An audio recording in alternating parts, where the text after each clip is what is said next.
والشمس وضحاها والقمر اذا تلاها، قسم ہے سورج کی جب وہ چمکنے لگتا ہے۔ اللہ کو قسم کھانے کی ضرورت کیوں آئی؟ اللہ اس لیے قسم نہیں کھا رہا کہ اس کی بات مان لی جائے، بلکہ اللہ قسم اس لیے کھا رہا ہے جن کی قسم کھا رہا ہے ان کی طرف لوگوں کو رجوع کروائے۔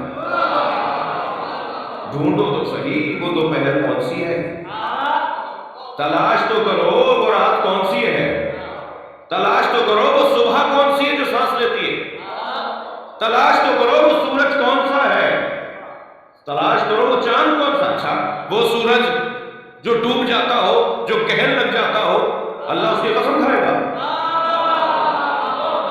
جو چاند غائب ہو جاتا ہو، اللہ اس کی قسم کھا رہا ہے؟ نہیں، یہ ظاہر قرآن ہے، میں اس کو مانوں گا، لیکن بات کہیں اور والا تر ہے۔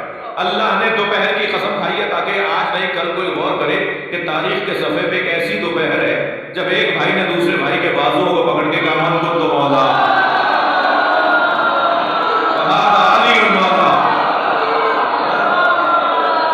ایک رات ایسی آئے گی کہ ایک بھائی دوسرے بھائی کے بستر پہ سوئے گا، ایک صبح ایسی ہے جو سانس لیتی ہے تو سارا دن سانس لیتا ہے۔ وہ صبح کون ہے جو سانس لے تو سارا دن سانس لے؟ وہ امام مہدی ہے۔ ساری دنیا سانس لے رہی ہے زمانہ کی وجہ سے، کیونکہ امام زمانہ سانس لے رہے تو سب سانس لے رہے ہیں، ان کی وجہ سے سب زندہ ہیں۔ تھکے نہیں بیٹھے تو جملہ کہہ رہا ہوں، میں زندہ ہوں اس پر مجھے شک ہونا چاہیے، حسین زندہ ہے اس پہ یقین ہونا چاہیے۔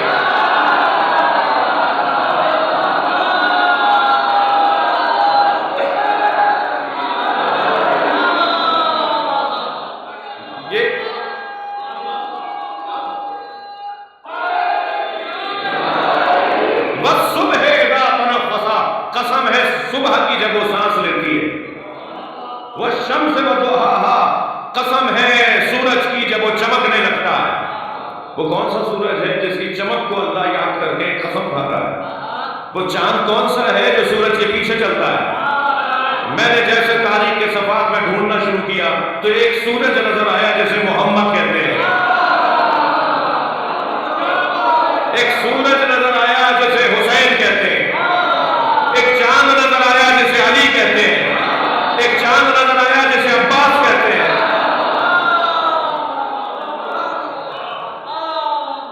جو سورج کے پیچھے پیچھے چلتا ہے۔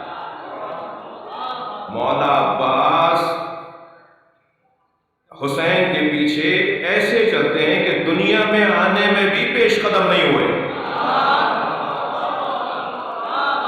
مولا حسین 3 شعبان کو آ رہے ہیں تو عباس 4 کو آئیں گے۔ اس لیے کہ چاند سورج کے پیچھے چلتا ہے۔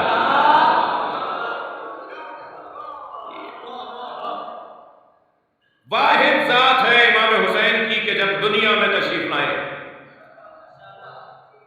ائمہ اہل بیت کا مقام، اہل بیت کی عظمت قابل بیان نہیں ہے، اتنی وسیع ہے، اتنی سنگین ہے، اتنی گہری ہے، مگر حسین حسین ہے۔ 4 محمد، 4 علی، 2 حسن، 1 جعفر، 1 حسین۔ ان 14 میں حسین ایک ہی ہے، ان 12 اماموں میں حسین ایک ہی ہے۔ جب امام کو دنیا میں بھیجا نا اللہ نے، تھوڑا سا تسلی دیجیے، تھک تو نہیں رہے؟ اللہ نے جب امام حسین کو دنیا میں بھیجا ہے، عالم مادہ میں بھیجا ہے، تو پہلے اعلان کیا کہ حسین کو میں عالم مادہ میں بھیج رہا ہوں، جنت سجنا شروع ہو جائے۔ جنت کو سجایا گیا ہے کہ حسین آ رہے ہیں۔ جنت سے بڑا گہرا تعلق ہے امام حسین کا۔ کچھ لوگ جنت جانا چاہتے ہیں بغیر حسین کے۔ جنت کو سجنے کا اللہ نے سجانا شروع کیا ہے فرشتوں نے جنت کو، اس لیے کہ حسین کی ولادت ہو رہی ہے۔ سنیں گے حوروں کو حکم ہوا کہ آرائش کرو،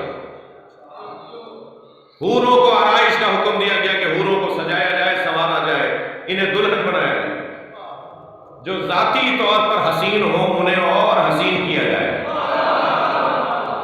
اس لیے کہ حسین کی ولادت ہو رہی ہے۔ اور ایک اور جملہ سنا رہا ہوں، حدیث سنا رہا ہوں میں آپ